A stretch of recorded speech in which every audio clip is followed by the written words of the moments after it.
바이올리니스트가 연주회를 갖게 됐습니다. 근데 매스컴에서는 이 연주자보다 그가 갖고 있는 세계 최고의 이 바이올린, 스트라디바리우스 바이올린에 더 많은 관심이 있었습니다. 그래서 신문에서는 이 연주자보다도 이 바이올린을 더 대서특필하면서 그렇게 소개가 됐습니다.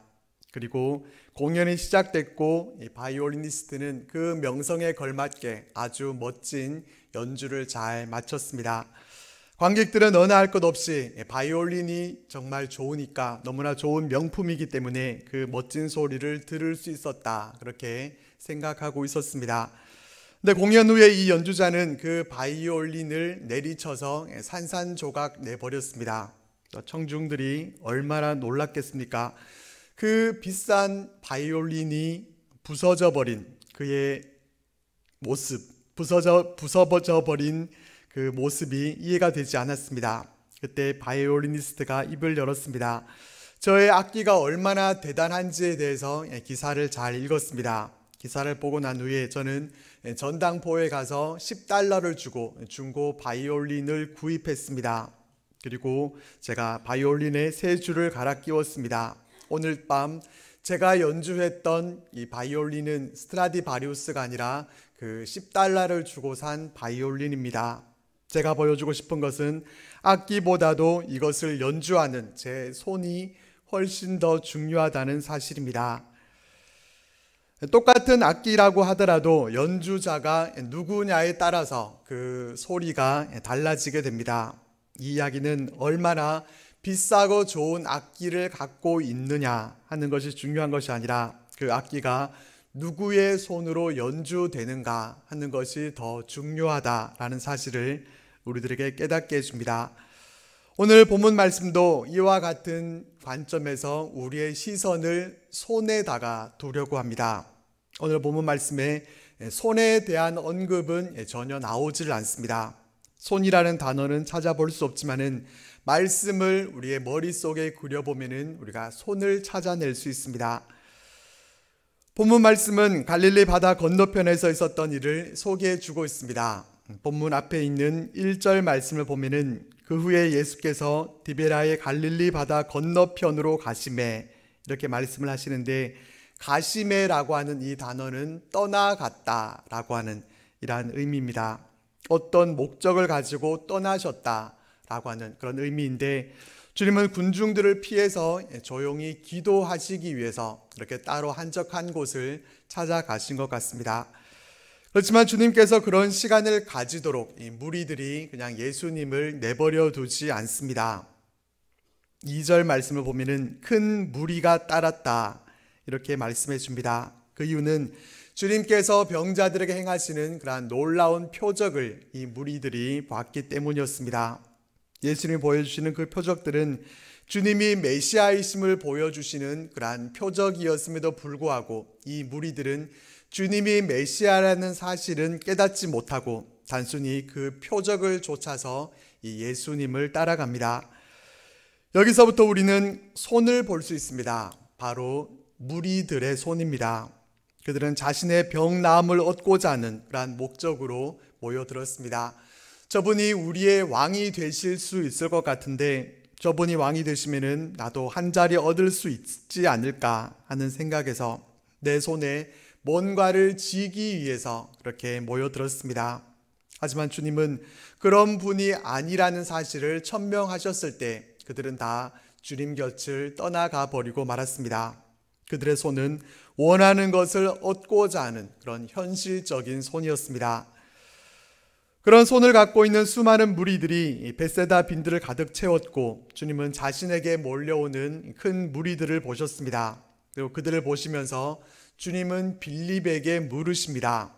우리가 어디서 떡을 사서 이 사람들을 먹이겠느냐? 주님은 오병이어의 이적으로 이 많은 무리들을 먹이실 것을 이미 알고 계시고 다 그렇게 계획하고 계셨지만은 빌립의 마음을 시험해 보시기 위해서 이와 같이 말씀하셨습니다.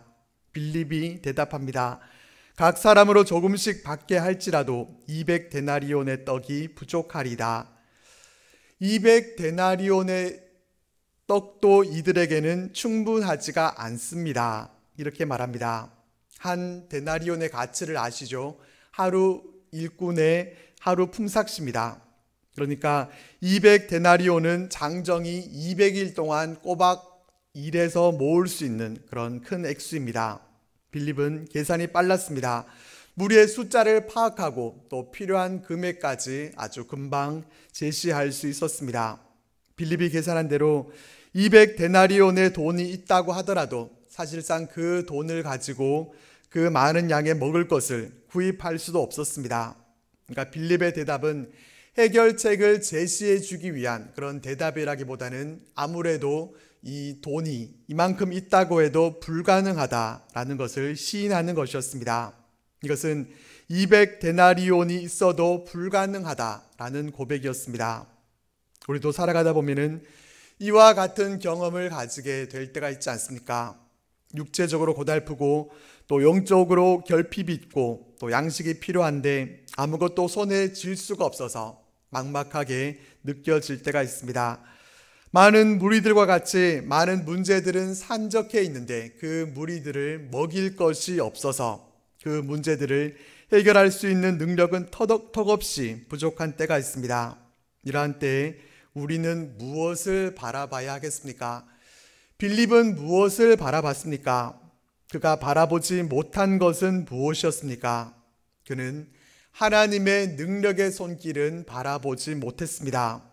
가나 혼인잔치에 있었던 그 포도주 사건을 이 빌립은 기억하지 못합니다. 주님의 손은 능치 못하신 것이 없다는 사실을 그는 잊어버리고 그것을 놓치고 있었습니다. 우리도 어쩌면은 이 빌립의 모습과 더 가깝지 않은지 모르겠습니다. 빌립처럼 현실적인 계산을 하는 데는 아주 빠른 그런 손놀림을 갖고 있지만은 하나님의 손을 바라볼 수 있는 그런 믿음의 안목이 우리에게 없다고 한다면은 이것은 안타까운 일입니다. 믿음의 사람된 우리들은 현실적인 안목보다도 하나님의 능력의 손, 이것을 바라볼 수 있는 그러한 눈이 우리들에게 있어야 합니다. 빌립이 이렇게 현실적인 대답을 하고 있을 때 시몬 베드로의 형제 안드레가 주님께 말씀을 드립니다. 8절과 9절 말씀을 보면은 제자 중 하나 곧 시몬 베드로의 형제 안드레가 예수께 여짜오되 여기 한 아이가 있어 보리떡 5개와 물고기 2마리를 가지고 있나이다. 그러나 그것이 이 많은 사람에게 얼마나 되겠사옵나이까? 이 빌립의 대답을 보면은 부정적이고 아무 희망이 없는 상황인 것 같은데 안드레는 아무 희망 없는 그곳에서 작은 희망의 싹을 틔웁니다. 무리들을 먹일 양식이 없기는 하지만은 한 아이가 보리떡 5개와 또 물고기 2마리를 가지고 있다는 것입니다. 이거라도 있다는 것이 아무것도 없는 것보다는 그래도 희망적이기는 하지만은 그러나 아이가 먹으려고 가지고 온 이 미천한 도시락이 이 많은 사람들을 먹이는데 과연 얼마나 되겠느냐, 그렇게 묻지 않을 수 없었습니다. 한 아이가 갖고 온 도시락은 보리떡 5개와 또 물고기 2마리가 전부였습니다. 도시락으로 식사를 해보신 적이 다들 있으실 것입니다. 저도 청주에 살 때 청주 교대가 가까이 있었습니다. 그래서 학교 학생회관에 도시락을 아주 저렴하게 그렇게 판매를 했는데 맛도 괜찮았습니다. 전화로 학교 학생회관에다가 주문을 해놓고 그래서 사와서 내 식구와 같이 먹었던 적이 있었습니다. 맛있게 잘 먹었었는데 그런데 한 번은 도시락을 먹는데 고기가 냄새가 나서 먹을 수가 없었습니다. 그래서 그때 깨닫게 된 것은 도시락은 그렇게 좋은 재료를 가지고 만드는 것이 아니구나라는 것이었습니다. 도시락은 그런 것입니다. 최고의 재료를 가지고 최고의 정성을 들여서 그렇게 만드는 것이 아니라 간단하게 한 끼를 해결하기 위해서 만든 것이 도시락입니다. 아이가 가지고 왔던 도시락도 그렇게 끼니를 때우기 위한 그런 평범한 도시락이었습니다. 성경학자들은 아이가 가지고 왔던 이 도시락, 이 음식은 당시 서민들의 것보다 더 형편없는 것이었다, 이렇게 말합니다. 공관복음에는 그냥 떡이라고만 기록을 하고 있지만은 요한복음에는 보리떡이라고 이렇게 밝히고 있습니다. 이 보리떡은 우리가 생각하는 그런 건강에 좋은 웰빙 푸드가 아니라 저품질의 가장 값이 싼 음식 중에 하나였습니다. 일반적인 유대인들의 보통 주식은 밀가루로 만든 빵이었습니다. 보리로 만든 빵은 가난한 자들의 주식이었습니다. 물고기도 우리가 생각하는 굴비나 또 자반 고등어 같은 그런 정도가 아니라 이 헬라어 원어를 보면은 작은 물고기라고 이렇게 되어 있습니다. 다른 본문에 나오는 다른 물고기들하고 다른 단어가 쓰여졌습니다. 그러니까 이 작은 물고기는 보리떡은 밀로 만든 빵처럼 부드럽지 못하고 거칠기 때문에 그 목이 매지 않도록 먹을 때 목에 걸리지 않게 하는 그런 반찬용이었습니다. 그런데 대단한 것은 한 아이가 이렇게 내놓기에 좀 민망한 이 도시락임에도 불구하고 주님 앞에 가져왔다는 것입니다. 자기 것을 내놔봐야 이것이 그 많은 사람들을 먹이는 데 있어서 아무런 도움도 되지 않는데 그런 것을 계산하지 않고 순수하게 자신이 가진 것을 내놓았습니다. 그런데 제자들이 먹을 것을 찾았을 때 먹을 것을 가지고 있는 사람이 과연 이 소년 하나뿐이었겠습니까? 그렇지 않았을 것 같습니다. 장정만 5,000명이었고 최소 인원이 2만 명이나 되는 이 사람들 중에서 도시락을 가져온 사람이 유일하게 아이 하나만은 아니었을 것입니다. 하지만 다른 사람들은 아무도 내놓지 않았습니다. 아까워서일 수도 있을 것이고 또 어차피 내 도시락 하나 내놔봐야 이 수많은 사람들을 다 먹일 수 없다는 그런 생각에서 아예 내놓지 않는 그런 사람도 있었을 것입니다. 이유는 어찌됐든지 간에 아무리 좋은 도시락도 자신이 갖고 있어봐야 그것은 그냥 한 끼 허기나 겨우 달랠 수 있는 그런 분량의 도시락에 불과했습니다. 여기서 우리는 보리떡과 물고기를 가져왔던 한 아이의 손을 보게 됩니다. 한 아이가 도시락을 그 손에 들고 있습니다. 아이가 먹으면은 그저 한 끼를 면하고 또 맛있게 잘 먹었다기보다는 겨우 배를 채울 수 있는 그런 정도의 도시락입니다. 여기에서 우리가 얻게 되는 첫 번째 메시지는 내 손에 있게 될 때에는 그것이 그냥 하찮은 도시락일 뿐이라는 것입니다. 그것처럼 우리 삶의 문제들에 있어서도 모든 것이 우리 손에 붙들려 있다고 한다면은 우리 손에 있는 이상 그것은 그냥 보리떡에 또 물고기밖에 되지 않습니다. 어떤 능력도 어떤 기적도 없고 또한 아무런 해결도 되지 않습니다. 올 한 해 동안 우리 손에 붙들고 있는 것은 무엇입니까? 건강, 물질, 자녀에 대한 문제, 직장과 또 진로에 대한 문제, 여러 문제들 앞에서 우리 손으로 붙들고 있고 내 손으로 붙들고 가장 애써왔던 일은 무엇입니까? 그 일은 그리고 내 손에서 지금 어떻게 해결이 되어 가고 있습니까? 우리 손에 능력이 있다면은 스스로 해결할 수 있는 일이 더 많을지 모르지만은 우리 손에는 넉넉한 능력이 우리에게 주어져 있지 않다는 것이 문제입니다. 우리의 손은 잡을 수 있는 것, 또 할 수 있는 것이 한정되어 있습니다. 이런 상황에서 주님은 어떻게 말씀하십니까? 이 사람들로 앉게 하라. 아이의 도시락 하나밖에 없는데 마치 모든 사람들이 다 식사를 할 수 있을 것처럼 식사할 준비를 시키라는 것입니다. 장정만 5,000명이 되는 그 많은 사람들이 식사를 할 수 있도록 앉게 하라는 것입니다. 주님의 말씀을 따라서 많은 무리들은 이제 식사라도 할 것처럼 옹기종기 앉았습니다. 여기서 이제 주님의 손을 볼 수 있습니다. 주님의 손은 어디에 나타나고 있습니까? 11절 말씀에 예수께서 떡을 가져 축사하신 후에 라고 했습니다. 주님께서 떡을 그 손에 가지시고 축복하십니다. 아이가 가지고 온 미천한 보리떡이 주님의 손에 이제 들려 있습니다. 미천한 도시락이었지만은 그것이 아이의 손에서 또 예수님의 손으로 옮겨집니다. 주님은 하찮은 아이의 도시락을 들고서 감사 기도를 드리십니다. 놀랍게도 주린 중에 있었던 그 많은 무리들이 아주 배부르게 먹고도 12광주리가 남는 그런 놀라운 기적의 역사가 있었습니다. 하찮은 도시락 하나로 2만 명이 넘는 사람들이 먹을 수 있었던 이 오병이어의 기적이 일어날 수 있었던 것은 무엇 때문이었습니까? 어린이 주일에는 이 도시락을 가지고 왔던 이 어린이의 믿음에 포커스를 두기도 합니다. 아이의 작은 믿음이 큰 기적을 일으키는 그런 기적의 도구가 되었다, 이렇게 얘기합니다. 또 안드레에게 시선을 두기도 하죠. 빌립과는 다르게 그는 머리로만 계산하지 않고 행동하는 그런 믿음이 있었고, 희망적으로 도시락을 갖고 왔던 그 안드레의 손이 있었기 때문에 오병이어의 기적이 일어날 수 있었다, 그렇게 말하기도 합니다. 그러나 가장 근본적인 것은 그 도시락이 전능하신 주님의 손에 들려졌기 때문입니다. 아이의 손에서 그것이 안드레의 손을 거쳤는지는 모르겠지만은 최종적으로 주님의 손으로 옮겨졌을 때 우리는 바로 기적이 있었음을 우리는 주목해야 합니다. 아이의 손에 있었을 때는 별 볼 일 없는 그냥 하찮은 도시락이었지만은 주님의 손에 들려졌을 때 그것은 기적의 보리떡, 기적의 물고기가 되었습니다. 이것이 오늘 본문 말씀을 통해서 우리에게 주시는 두 번째 메시지, 예수님의 손에 들려져야 한다는 것입니다.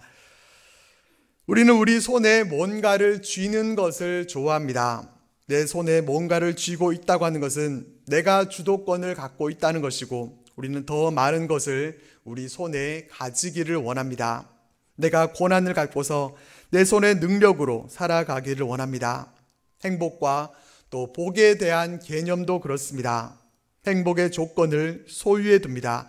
우리 손에 건강과 물질과 명예, 이 모든 것들이 우리 손 안에 있게 될 때 그것을 복이라고 생각합니다. 기도할 때도 어떻습니까? 우리가 드리고 있는 기도를 잘 분석해 보면은 우리 손에 우리가 구하는 것을 붙들 수 있게 해달라, 그런 기도가 대부분입니다.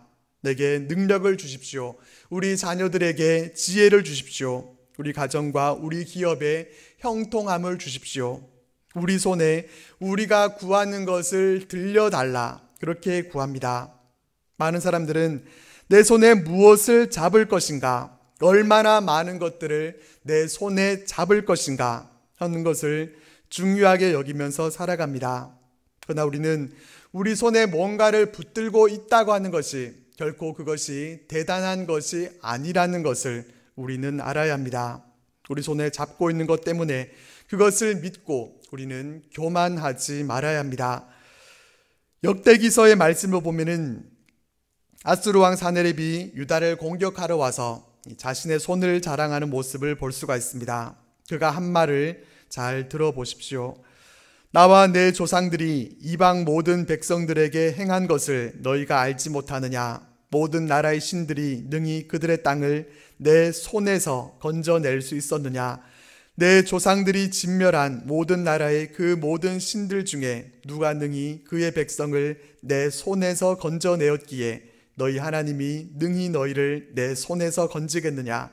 그런즉 이와 같이 너희는 히스기야에게 속지 말라, 꾀임을 받지 말라, 그를 믿지도 말라. 어떤 백성이나 어떤 나라의 신도 능히 자기의 백성을 나의 손과 나의 조상들의 손에서 건져내지 못하였나니 하물며 너희 하나님이 너희를 내 손에서 건져내겠느냐 하였더라. 사네립은 자신의 손, 그 능력을 자랑하면서 교만하게 하나님을 비방했습니다. 자신의 손을 그렇게 믿고 자랑하고 그렇게 했었지만 그 결과는 패배로, 죽음으로 끝나고 말았습니다. 우리 손에 뭔가 대단한 것이 있는 것처럼 그렇게 여겨져도 그것은 하나님 앞에 아무것도 아니라는 것을 우리는 보게 됩니다. 오늘 말씀을 통해서 우리가 정말 생각해 봐야 할 것은 나는 누구의 손에 들려져 있는가 하는 것입니다. 내 손에 무엇을 붙들고 있는가 하는 것이 아니라 우리의 인생이 지금 누구의 손에 붙들려 있는가 하는 것을 우리는 생각해 봐야 합니다. 보리떡 같은 내 인생이 내 손 안에 있으면은 내 문제 해결하는 일만도 바쁘고 제대로 해결하지도 못하고 그저 하나의 보리떡 같은 인생이 되고 맙니다. 내 손 안에 있는 보리떡, 미천한 도시락은 끼니 한 끼를 때우는 정도로 그렇게 끝나버리고 맙니다. 그렇기 때문에 우리의 인생은 누구의 손에 붙들려 있는가 하는 것을 생각하고 주님의 손에 붙들려지기를 위해서 우리는 기도해야 하는 것입니다. 우리의 현재의 모습이 어떠한가 하는 것이 중요한 것이 아닙니다. 우리가 처해 있는 상황이 미천한 도시락에 불과하다 할지라도 우리가 낙심하거나 좌절할 수 없는 이유가 어디에 있습니까? 하나님의 손에 붙들리기만 하면 우리의 인생도 더 귀한 모습으로 세워질 수 있기 때문입니다. 하나님의 전능하신 손 안에 올려지기만 하면 우리의 모든 문제들이 하나님의 놀라운 그 기적의 역사에 동참하게 될 줄로 믿습니다. 중요한 것은 우리가 지금 누구의 손에 붙들려 있는가 하는 것입니다. 내가 하나님의 손에 붙들려지는 것이 중요한 것인데 하나님의 관심과는 전혀 상관없이 내 손에 더 많은 것을 잡으려고만 하면서 그것을 위해서 강구하는 모습, 이것은 옳지 않은 모습입니다. 우리는 내가 무엇을 잡으려고 하고 어떤 것을 더 많이 붙들기 위해서 몸부림치는 것보다 지금 내가 누구의 손에 붙들려 있는지를 돌아보면서 하나님의 손에 붙들려지기를 사모하고 이를 위해서 더욱 기도하는 인생들이 되어야 합니다. CTS에서 방송된 당진에 있는 어느 교회 권사님의 간증을 보게 됐습니다. 이 권사님은 딸 셋과 아들 하나, 이 4명의 자녀가 있으셨습니다. 큰딸은 결혼 후에 아기를 가졌고 병원에 아기를 낳으러 갔는데 의료사고로 아기를 낳지도 못하고 세상을 떠나고 말았습니다. 둘째 딸은 뇌염으로 7살에 잃고 말았습니다. 그리고 셋째 딸은 태어난 지 24시간 만에 죽었습니다. 세 딸들을 가슴에 묻고 이 권사님은 그 아픔으로 인해서 우울증에 빠져서 정말 죽고 싶었다고 합니다. 그러나 죽을 힘도 없었던 것은 하나 남은 아들이 그 뇌가 7살에 멈췄기 때문이었습니다. 그 아들을 두고 죽고 싶어도 죽을 수가 없었다고 합니다. 하루하루 사는 것이 지옥 같았다, 이렇게 고백합니다. 아들이 20살이 될 때까지 매일 울었습니다. 아들은 초등학교 들어갈 때까지 엄마 아빠라는 그 말도 하지 못했다고 합니다. 아들을 초등학교에 보내기는 했지만은 정상적으로 생활을 할 수가 없었습니다. 친구들은 다 교실에서 공부를 하고 있는데 그 아들은 그냥 혼자서 운동장에서 놀았습니다. 그러다 보니까 학부형들이 저 아이 때문에 우리 아이들이 공부하는데 지장이 있다, 학교에 못 오게 해라, 그래서 학교에 불려갔습니다. 이 권사님은 그 아들을 그냥 집에 두면은 더 바보가 될 것 같아서 선생님에게 이 아이를 살려달라고 그렇게 애원합니다. 그런 상황에서 끝까지 초등학교를 다녔습니다. 중학교 때부터는 학교에 다니기 싫다고 하면서 어디서 뭘 하는지 이틀 3일 만에 집에 들어왔습니다. 들어오면은 온몸은 엉망이 되어 있었다고 합니다. 중3 때까지 그런 삶을 이 아들이 삽니다. 그리고 그래도 집에 오면은 가방 챙겨주고 또 도시락 챙겨서 또 학교에 보냈다고 합니다. 그런 중에도 좋은 선생님을 만나서 하나님의 은혜로 고등학교까지 졸업할 수 있었고 그 아들은 일자리도 얻어서 또 열심히 일을 하면서 그래도 결혼도 하고 어엿한 가장이 됐습니다. 남편이라도 권사님께 도움이 됐으면 좋았을 텐데 남편은 또 가정에 무관심한 그런 사람이었습니다. 늘 술에 취해 있었고 친구들과 어울리면서 밖으로만 나돌았습니다. 남편도 우울증으로 힘들어서 정신병원에 입원하고 여러 번 자살도 시도했다고 합니다. 남편 때문에 더 슬프고 외로웠습니다. 그래서 늘 주님께 기도했습니다. 우리 남편 술도 끊게 해주시고 담배도 끊고 하나님 기뻐하시는 하나님의 사람으로 살아가게 해달라, 그렇게 기도를 드렸습니다. 그리고 하나님은 그 기도를 외면하지 않고 들어주셨습니다. 어느 날 남편이 수양회에 참석을 하게 됐고 수련회에 참석했던 남편이 전화를 했는데 하나님의 은혜를 받아서 너무 감사하다라는 그런 말을 했다고 합니다. 처음에는 무슨 소린가, 술 취했나 보다 이렇게 했다고 하는데 남편의 전화를 받고서 너무나 감사해서 나에게도 이런 일이 있구나 하면서 감사 기도를 드렸다고 합니다. 그 남편분도 화면에 같이 나왔는데 그때에는 이제 집사님이 되신 것을 볼 수 있었습니다. 권사님은 성장이 7살에 멈춘 아들 때문에 교회에 나오게 됐고, 아들 덕분에 하나님을 알게 됐고, 숱한 고난이 있었지만은 기도로 하나님을 의지했을 때 하나님께서 어려운 중에도 은혜를 베풀어 주신 것에 감사드리는 그런 내용의 간증이었습니다. 상처투성이었던 그 권사님의 인생, 자신의 손으로 할 수 있는 것은 아무것도 없었습니다. 뭘 할 수 있었겠습니까? 자신의 손으로 자신의 상처마저도 치유할 수 없었습니다.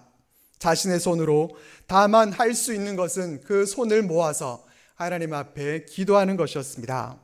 기도로 하나님을 의지했을 때 그 권사님의 삶이, 그 남편의 삶이, 또 지적 장애를 가진 아들이 주님의 손에 붙들려질 수 있었습니다. 권사님은 자신의 손에 뭔가를 붙들고 있는 것을 복으로 여기고 그 손에 보리떡이 아니라 더 좋은 것을 달라고, 또 더 많은 것을 붙들게 해달라고 그렇게 기도한 것이 아니라, 고난이 아니라 축복을 내 손에 쥐게 해달라고 그렇게 구하지 않았습니다. 오직 하나님을 의뢰했을 때 하나님께서 그 크신 팔로 또 전능하신 손으로 따뜻하게 붙잡아 주셨습니다. 우리의 인생도 마찬가지입니다. 중요한 것은 보리떡이냐 밀가루떡이냐 하는 것이 아닙니다. 내 현재의 모습이 보리떡 같은 인생인지 값비싼 떡인지 그것이 중요한 것이 아닙니다. 그 떡이 지금 누구의 손에 들려 있는가 하는 것이 중요합니다. 보리떡 같은 우리의 인생도 주님의 손에 들려지기만 하면은 귀한 기적의 도구로 사용될 수 있습니다. 내가 내 보리떡을 붙들고 아무리 애써봐도 그것은 보리떡밖에 되지 않고 아무것도 할 수 없지만은 하나님께 우리의 모든 것을 맡겨드리고 하나님께서 붙들어 주시기만 하면은 그 보리떡은 귀하게 쓰임 받을 수 있습니다. 내 손에 쥐고 있어도 별것 아닌 보리떡을 가지고 내가 그것을 끝까지 움켜쥐려고만 하는 그러한 모습으로 살 것이 아니라 기적의 도구로 쓰임 받을 수 있도록 주님의 손에 넘겨드리는 우리의 삶이 되시기를 바랍니다. 오병이어를 드렸던 순수한 믿음을 가졌던 한 아이처럼 우리의 보리떡을 주님의 손에 올려드리는 우리들이 되실 수 있기를 바랍니다. 다윗이 시편 31편에서 내 시대가 주의 손에 있사오니 이렇게 고백했던 것처럼 우리의 시대, 우리의 인생이 오직 주의 손에 있음을 우리가 기억하고 주님께 온전히 올려드림을 통해서 우리의 보리떡, 우리의 삶이 온전히 주님께 붙들려진 그러한 귀한 인생 되실 수 있기를 바랍니다.